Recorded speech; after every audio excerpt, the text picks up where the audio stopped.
अत्यंत महत्त्वाची बातमी आरटी प्रवेशाबाबतचा अध्यादेश हायकोर्टाने रद्द केलाय आणि राज्य सरकारला मोठा दणका बसलाय। शालेय विद्यार्थ्यांच्या प्रवेशाबाबत अचानक असा निर्णय घेणं घटनाबाह्य असल्याचं हायकोर्टाने मत नोंदवलेलं आहे। खासगी विनाअनुदानित शाळांना आरटीईतून वगळण्यासंदर्भात 9 फेब्रुवारी रोजी राज्य सरकारने जारी केलेल्या अधिसूचनेला हायकोर्टाने दिलेलं आव्हान स्वीकारलेलं होतं।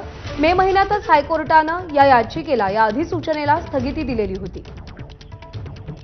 अमेय राणे आपले प्रतिनिधी आपल्या सोबत आहेत। अमेय, राज्य सरकारला एक मोठा फटका, हायकोर्टाने नेमकं काय म्हटलंय आज? नक्कीच 9 फेब्रुवारी रोजी राज्य सरकारनं आरटी म्हणजे राईट टू एज्युकेशन संदर्भात एक नवा अध्यादेश काढत खासगी शाळांमध्ये आरटी अंतर्गत राखीव असलेल्या जागांपेक्षा येणाऱ्या अर्जांची संख्या ही खूप जास्त आहे आणि त्यामुळे सरकारी शाळांवरती बाकं रिकामी ठेवण्याची वेळ येते, तिथल्या शिक्षकांना बसून पगार देण्याची वेळ येते। त्यामुळे ही परिस्थिती टाळण्यासाठी जी आरटीईच्या अंतर्गत गरीब आणि दुर्बल घटकातील मुलांना संधी दिली जाते की त्यांनी त्यांच्या घराच्या परिघात असलेल्या जवळच्या इंग्रजी माध्यमाच्या शाळेत त्यांना प्रवेश दिला जावा, हे जे बंधन होतं ते कुठेतरी शिथिल करत राज्य सरकारनं एक अचानकपणे निर्णय घेतला होता। परंतु या निर्णयाविरोधात काही शाळांनी, पालकांनी, संघटनांनी तातडीनं हायकोर्टात धाव घेतली होती। या अध्यादेशाला मे महिन्यातच राज्य सरकारच्या या अध्यादेशाला हायकोर्टानं स्थगिती देत यावर सुनावणी घेतली होती।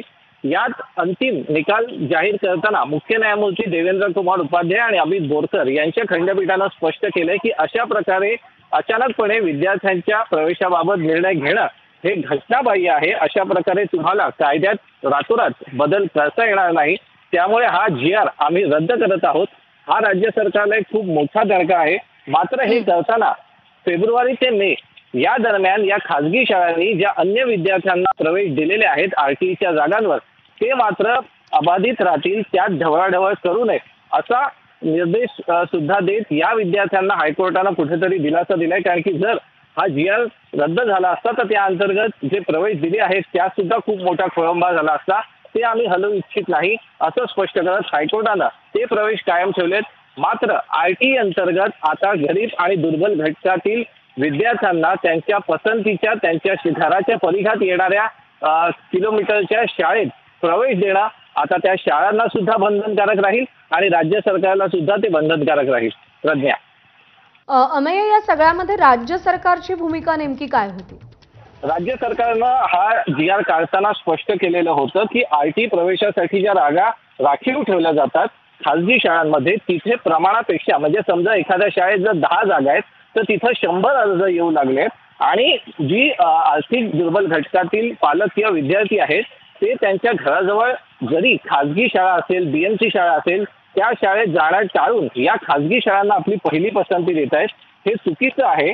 आणि यासाठी जे राज्य सरकार शालेय शिक्षणावर कोट्यावधी रुपयांचा खर्च करतंय तो खर्च फुकट जातोय। कारण की खासगी शाळांना पहिली पसंती मिळाल्यामुळे सरकारी शाळांकडे विद्यार्थी आणि पालक पाठ फिरवतात, त्यामुळे तिथली बाकं रिकामी राहतात। तिथल्या शिक्षकांना आम्ही फुकट बसून पगार देतोय अशी राज्य सरकारकडनं हायकोर्टात भूमिका मांडण्यात आली होती। आणि ही सगळी परिस्थिती बदलण्यासाठी आरटीई अंतर्गत काही नियमात आम्ही बदल करत असल्याचं सांगत त्यांनी या अध्यादेशाला जारी केलेलं होतं फेब्रुवारी महिन्यात 9 फेब्रुवारी रोजी। परंतु हा अध्यादेश चुकीचा आहे आणि आपल्या पालकांना किंवा मुलांना आपल्या पसंतीच्या जागी आपल्या पसंतीचं शिक्षण घेण्याचा पूर्णपणे अधिकार आहे। मग ते इंग्रजी माध्यमातलं असो किंवा मराठी हिंदी माध्यमातलं, त्यावर तुम्ही गदा आणू शकत नाही। त्यामुळे हा जो तुमचा अध्यादेश आहे, हा जो नियम आहे, बरोबर आहे, याच मुद्द्यावरती कोर्टानं सगळ्यात मुख्यत्वे बोट ठेवलंय आणि अचानक असा शालेय शिक्षणासंदर्भात निर्णय घेणं घटनाबाह्य असल्याचं कोर्टानं म्हटलेलं आहे। अमेय, धन्यवाद दिलेल्या सविस्तर माहितीसाठी।